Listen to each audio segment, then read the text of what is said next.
Selain dikenal dengan budayanya, beberapa bagian di Indonesia, khususnya di daerah Sumatera Barat juga menyimpan sisi mistis yang cukup populer. Beberapa makhluk gaib juga digunakan untuk menyampaikan pesan moral yang menggambarkan nilai-nilai budaya. Cerita tentang makhluk gaib ini biasanya berkembang di kehidupan sehari-hari masyarakat yang ceritanya diwariskan secara turun-temurun. Mengutip dari beberapa sumber, berikut adalah cerita tentang makhluk gaib dari daerah Sumatera Barat.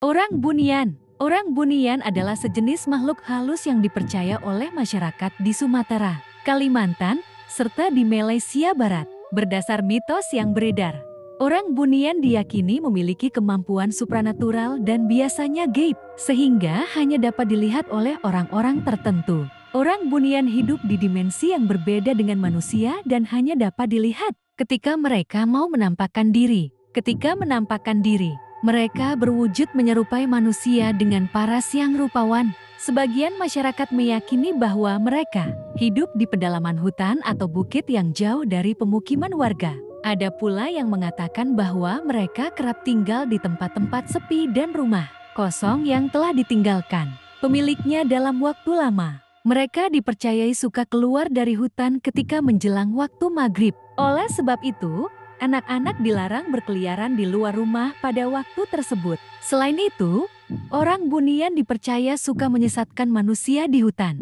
Biasanya, saat hari menjelang maghrib, akan tercium aroma harum masakan. Itu adalah pancingan pertama orang Bunian, sekaligus undangan kepada yang tersesat untuk masuk ke perkampungannya. Mereka yang disesatkan biasanya merasa diterima oleh komunitas masyarakat desa yang ramah.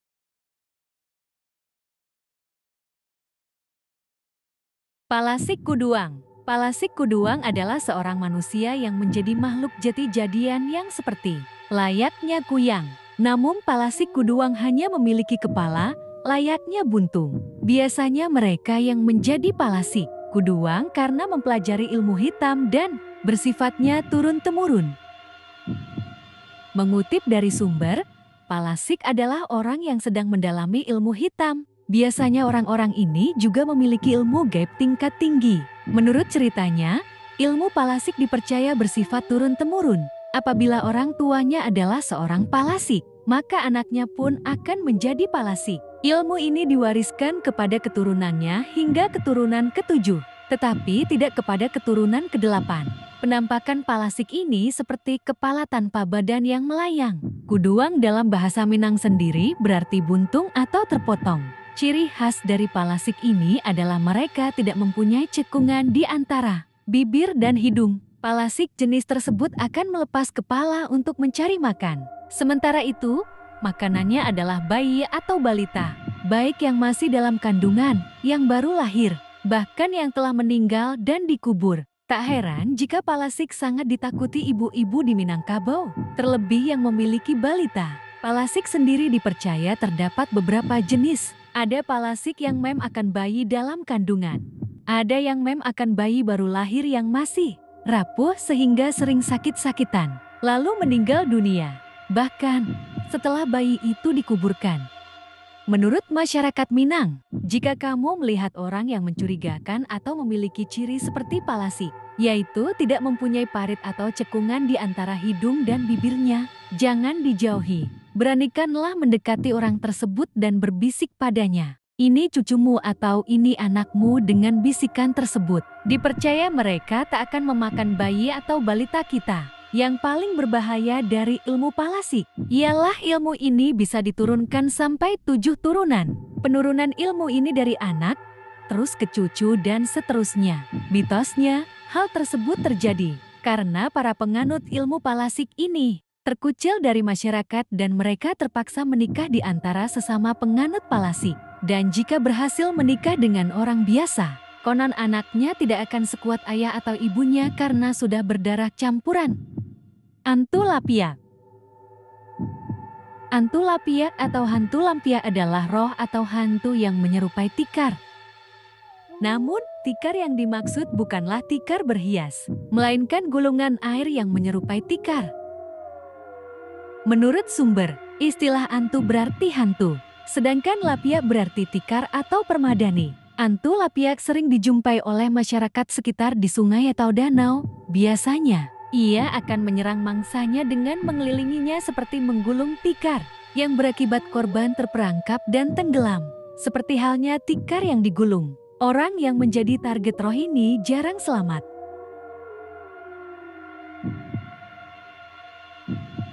Hantu Suluah. Hantu Suluah adalah hantu yang berwujud percikan api melayang dan muncul setelah azan maghrib hingga menjelang pagi. Hantu ini cukup populer di Minangkabau. Konon, hantu Suluah merupakan wujud santet yang dikirim oleh dukun kepada korbannya. Dukun biasanya menggunakan suluah untuk menyantet seseorang, hingga orang tersebut akan mengalami hal-hal yang mengerikan. Hantu Suluah tidak kelihatan wujudnya, hanya berupa suluh atau obor yang bergerak di persawahan pada malam hari. Ada anggapan hantu ini hanya sekedar nakuti, tapi tak sedikit juga yang percaya bahwa ia bisa membuat orang tidak sadar dan meremas-remas api obor hingga korbannya terbakar.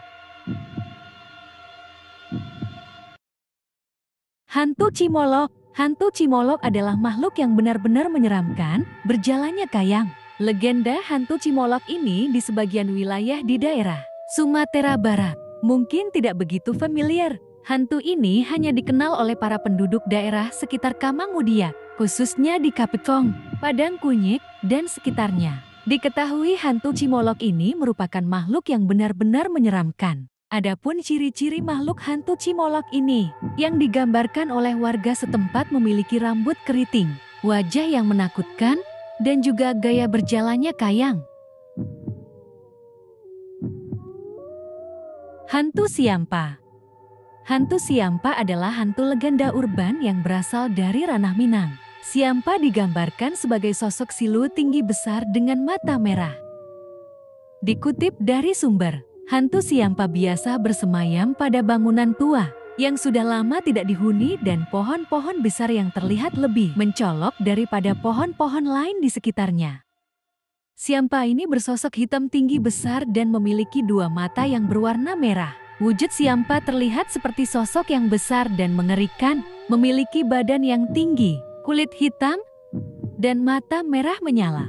Hantu Siampa dipercayai memiliki kesamaan wujud dengan genderuwo yang merupakan hantu dari Pulau Jawa, namun memiliki perilaku yang berbeda. Secara singkat, genderuwo merupakan hantu dari Pulau Jawa yang bisa memikat manusia perempuan untuk bersetubuh dengannya. Sosok Siampa memiliki perilaku yang berbeda, di mana mereka dapat mengganggu orang yang sedang tertidur di malam hari. Dalam cerita masyarakat, Siampa akan mengganggu manusia dengan cara mencekik atau menindih orang yang tidur. Siampa adalah makhluk yang sangat senang jika ada majikannya. Jika Siampa yang tidak ada majikannya, biasanya akan sering bermunculan di sore hari dan juga sekitar pukul 3 dini hari. Kebiasaan jeleknya berada tempat kumuh, contoh rumah yang tidak terurus lagi ataupun tempat dukun yang kotor. Dahulu, beberapa masyarakat di ranah Minang memelihara Siampa untuk menjaga benda, hewan ternak, kebun, dan sebagainya. Siampa tidak minta nyawa sebagai tumbalnya, tapi sesuatu yang jorok. Contohnya mengusili majikannya. Kebiasaan lainnya kerap menangis di malam hari jika majikannya meninggal dan suara tangisan menyerupai suara seorang gadis. Menurut ceritanya, hantu ini suka mengganggu manusia dengan mencekik atau menindih pada saat sedang tidur. Banyak kejadian di mana ada orang-orang yang sedang tidur, lalu terbangun secara tiba-tiba, tapi tidak bisa bicara apa-apa dan menatap dengan mata yang menggambarkan sedang kesakitan, layaknya ditindih atau dicekik sesuatu sampai sesak napas. Siampa sebagai hantu yang kerap mengganggu manusia dengan cara menindih atau mencekiknya ketika tengah tidur. Oleh karena itu, masyarakat ranah Minang kalau ada orang yang merasa ketindihan ketika tidur, maka orang tersebut telah diganggu oleh Siampa.